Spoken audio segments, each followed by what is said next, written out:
you guys. Yes, I am Juliette, and this time, or at this BeLoved, I'm going to be talking about how to be recklessly yourself, recklessly me. And to open this up, I'm going to tell you guys a little story.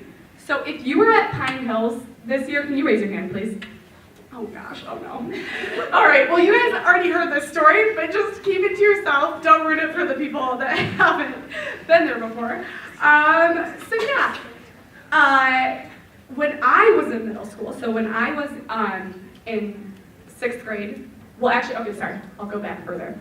Before that, when I was in 5th grade, my parents told me I had been in public school, and they told me that they were going to take me out of public school and put me into private school, specifically Huron Valley Catholic School. I don't know if we have any warriors out there. Yeah! Yes! Represent. Yeah, they were pulling me out of this bigger public school and putting me in a small private school, and I was not happy because I didn't want to leave my friends. It's always nerve-wracking to go and be the new girl. Nobody really likes doing that, especially not when you're in middle school. So I was very nervous about it. I didn't know if people were going to like me. I felt kind of self-conscious beforehand. But then the fall came around and I went, and my class was very small. There's like 23 people in it. And very soon, probably like the second day, I was like, oh my gosh, I was worried about nothing. I love it here. People love me here.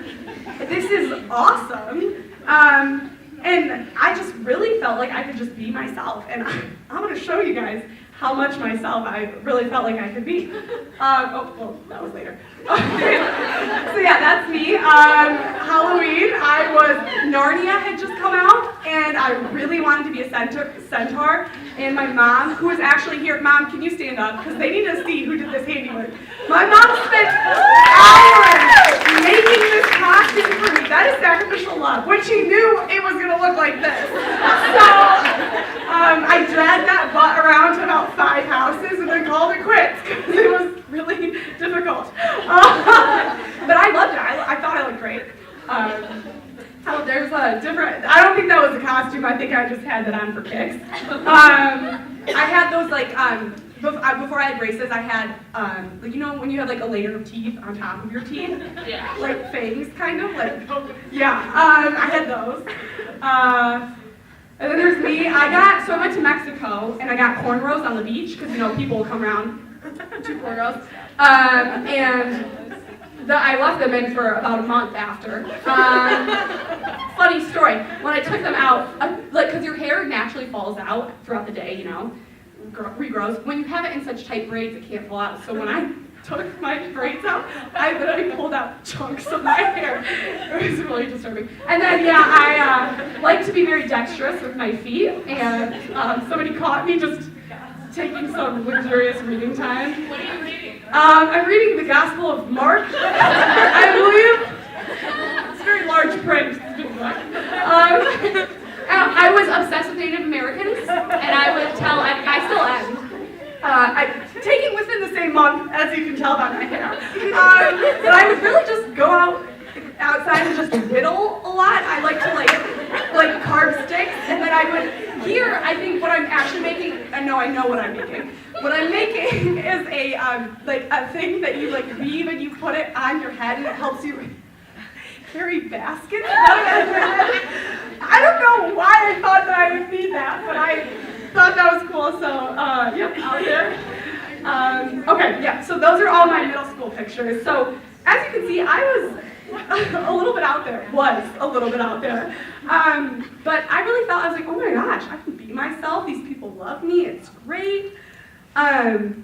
So fast forward to the next year, so 7th grade, and I was at a sleepover with some of my girlfriends, and I found out that I did not actually rock middle school as hard as I thought I had, because they all told me, they chose to tell me at this time, they said, Juliette, we like you now, but just so you know, nobody liked you in 6th grade. And I was shocked. I had no idea. I really thought everybody loved me and that I was very popular, but they just kind of said you were a lot, which I understand now. And it was a very kind of out of body experience, because when they were telling me, I didn't really know how to react. I think I just sort of like laughed it off and was like, oh, I didn't know. And then changed the subject because you can't really process that in front of people, especially in middle school. So I think I waited till I got home the next day to really like think about it and be like, how am I reacting to this news? And I remember as a 7th grader, as a 12-year-old, I was sitting there and I was like, I have two options here. I can either look at this like it's a defeat, like, oh my gosh, for a year of my life, people didn't like me and thought I was weird. That's so pathetic, like, I'm such a weirdo, and just become really self-conscious and like think about other people's opinions, spend more time on that.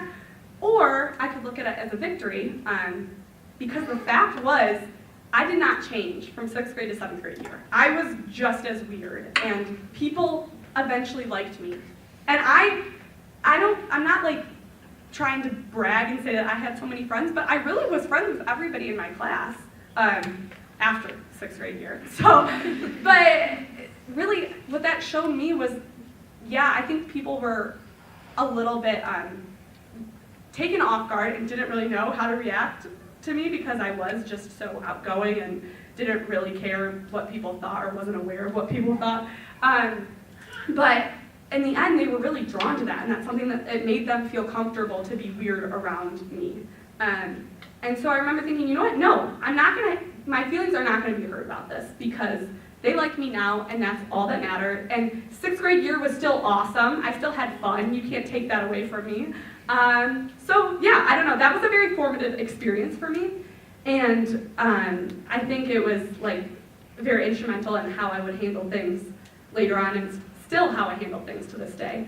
All right, so then after middle school, high school came, and I think I'm a little bit of a late bloomer because I feel like most people say that they were most self-conscious in middle school, but I really think that I was like more self-conscious in high school because I was finally starting to be more aware of what people thought about me. And that didn't stop me from being weird. I still was weird, so here's some high school pictures of me. I wore those pajamas like every single day. That's at camp too, if you can't tell from the stage. There's me, that was sophomore year, I wore that dress to homecoming. My mom has, and that's my sister Bianca, she wore that dress. My mom has a bunch of really weird dresses, and we're like, why not? It's fun. And there's me eating a marshmallow, being weird. And then that senior week, I was Darla from Pioneer. And yeah, my friend, the one in the middle, made this montage where it like slowly zooms in on my face. Yeah, so I was definitely still weird in high school. I ditched the centaur costume, sadly though. But like I was kind of saying before, I always had friends for sure, like a lot of friends, and that was awesome, but I never was the cool girl. I was never like the one that all the guys liked, or the one that like was head cheerleader or head lacrosse captain. I was just me. I was my goofy self. And if I had like a nickel for every time somebody called me quirky or weird, and not in a mean way, but they just like that was what I fit into. I was like the weird, goofy one, which I liked most of the time, but I actually forgot about this because I don't know, I graduated from college this year, so high school is a little ways away, but that was not always fun, guys. And I remembered how hard it was when I found my prayer journal from high school. I found this today, so this is a new edition. And I wrote, I do remember this happening, I do remember writing this, but it was after the Winterfest dance, sophomore year of high school, so that's a dance midwinter. And I had bad experience. I can't even really remember why. I think my friend had some like boy troubles or something. I never had boy troubles because boys didn't like me, but it was fine. And anyway, so my friend had boy troubles, and I was like the buffer. I was the diffuser of the situation. I was just like, like the third wheel. And I just was so frustrated and so fed up with not feeling like I could be like the cool girl, the pretty one, or whatever. So I just came home and I wrote this down. I was just kind of venting to God. I'm gonna read parts of it, and you guys, I just want to warn you, it's very angsty. I have written in my notes, warning, full angst, in all caps, so just be warned. Okay, ready? This is scary. This is the scariest part of the talk. All right, today was the Winterfest dance, and although nothing bad happened, I didn't have all that much fun. Ugh, I'm so frustrated. I feel like I'm not even the main character of my life. And then in parentheses, I know, dramatic. So at least I was aware. I feel like the best friend. You know, the person who follows the beautiful heroine around everywhere and tries to make her happy. It's so stupid. The best friends never have lives of their own, as far as we know. Their lives revolve around the female lead, who gets to go on this awesome adventure and fall in love. What happens to the best friend? Does she get the guy? Or do people think that she can just feed off the main character's happiness forever? And then, further on, pages in to this rant, I said, I want people to see me as more than just a goofy girl that tries to make other people laugh. I want them to see that I hurt and I feel and I cry myself to sleep sometimes. And I'll admit, I want them to see someone who's beautiful.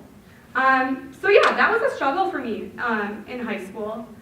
And I don't know, I was sort of reflecting on this, and as you can tell in that little share, I truly felt like I was the only person. That it was me and them, you know? And that's why it's so cliche, that's why it's so dramatic to hear, because we know that's not the truth. Everybody, every girl at least, has felt like that at some point in their lives, like, oh, nobody really gets what I'm going through, this is so hard, if only I could be like her. But I didn't realize that at that point. I thought I was alone. It seemed like everybody else had everything figured out. So I was thinking about this recently and just reflecting, like, why is this such a struggle for us? Like, why do we never feel good enough or comfortable, or very rarely feel comfortable to be ourselves or in who we are? And I realized that it's because the mold that we're trying to fit does not exist. And I don't mean, like, aspects of the mold definitely exist. There are people out there that are beautiful. There are people out there that are smart. There are people out there that are very kind, you know. But this idea of, like, the perfect girl that, like, we're all striving for, and to be honest, still sometimes striving for, even at 22 years old, she doesn't exist. She's impossible. Like, you can't be her. I want you guys to list some of the traits. So this is some audience participation, but just, like, raise your hand and I'll point at you, and you can call out a trait that, like, you want or that you would aspire for. Yeah. I'll wait. Humility. Humility. That's a good trait. Selflessness. Selflessness. Wow, you guys are so quiet. I would be like, pretty. Sometimes I wish I was more quiet. You wish you were more quiet. I am the same way, and I've never heard somebody say that before. Yes. No, me too, for sure.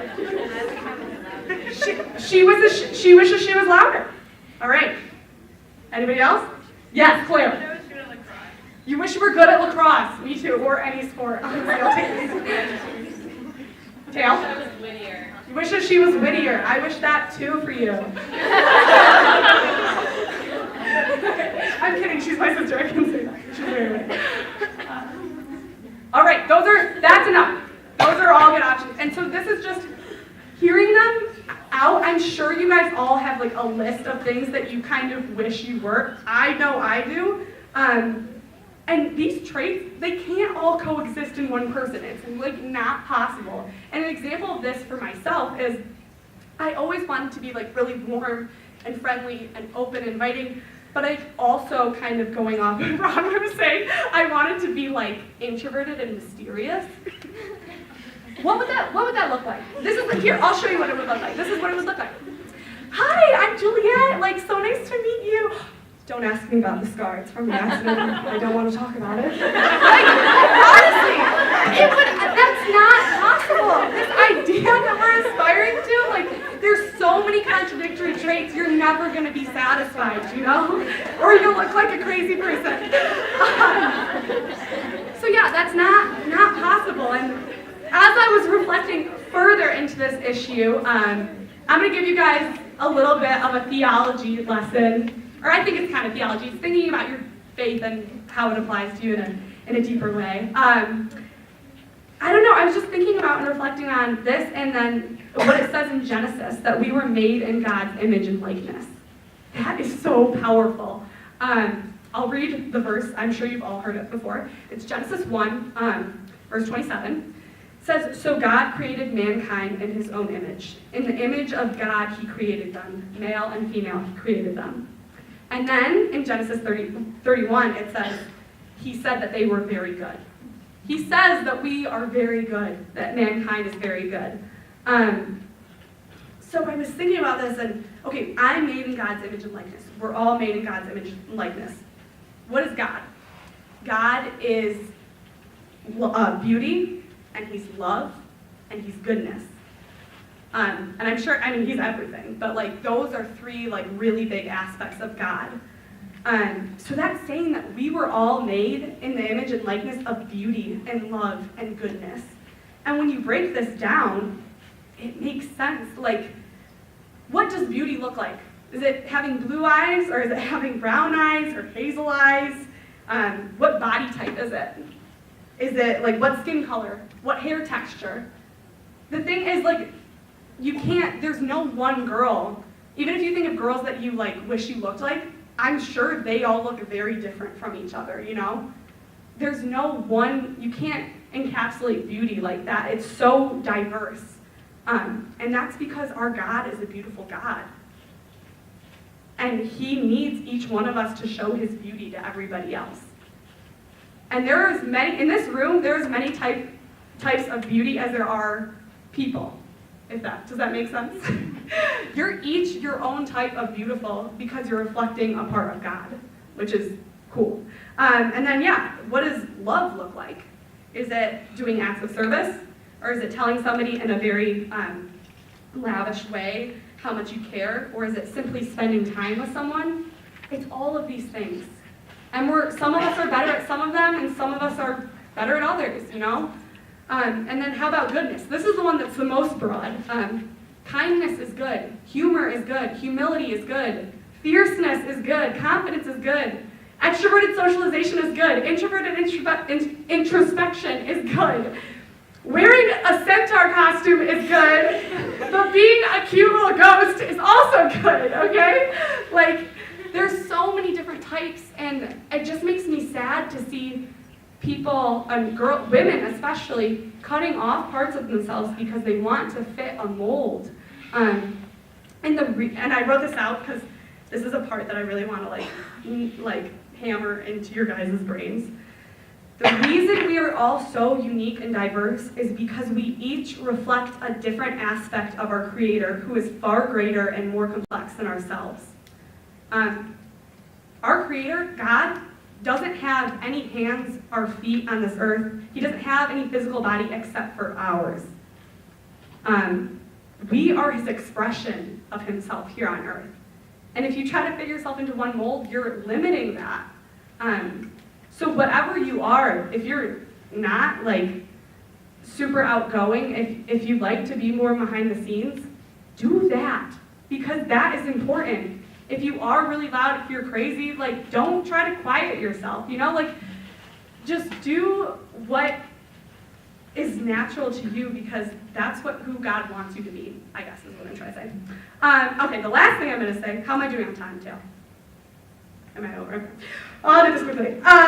Ways to be reckless of yourself. Scripture is a source of strength. God tells us who we are in Scripture.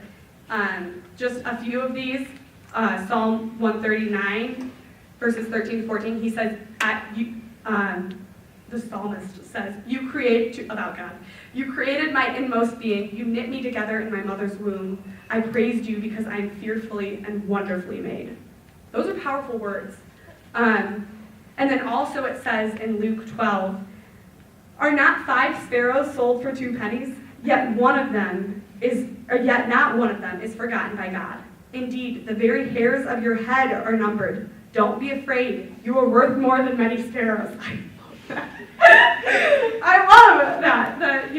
think about how valuable you are to God. Never doubt that. There's plenty of more examples in the scripture, so go look for them.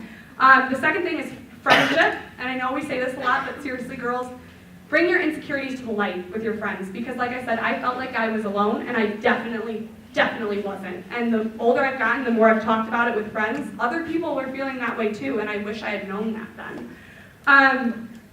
Also, surrounding yourself with people who make you feel comfortable to be yourself is huge, and surrounding yourself with people who appreciate you and go out of their way to affirm you for it. The whole reason this talk was called Recklessly Me is because earlier this summer, Grace Rainey, is she? There, stand up this time, because you're actually here. Grace Rainey, at Pine Hills Training Day, I was doing something weird, I can't remember what, and we were laughing about it, and she just said, she goes, Juliette, you are just so recklessly yourself. And I felt so loved and seen and affirmed. I told her it's the best compliment I've ever received in my life. And yeah, surround yourself with people who are going to like affirm you for who you are, not just like what you're wearing or I don't know, surface level stuff. And then the third thing, and this is important, girls, you gotta be brave. And I'm sorry, but just reading the scriptures and like surrounding yourself with good friends is not enough. You have to actually jump off the ledge and do it. And I'm just gonna tell you up front, I'm sorry, you're not gonna be everybody's cup of tea.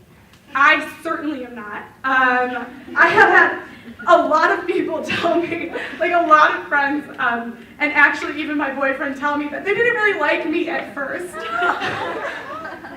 But they all like me now, which is awesome, which is why I call myself an acquired taste.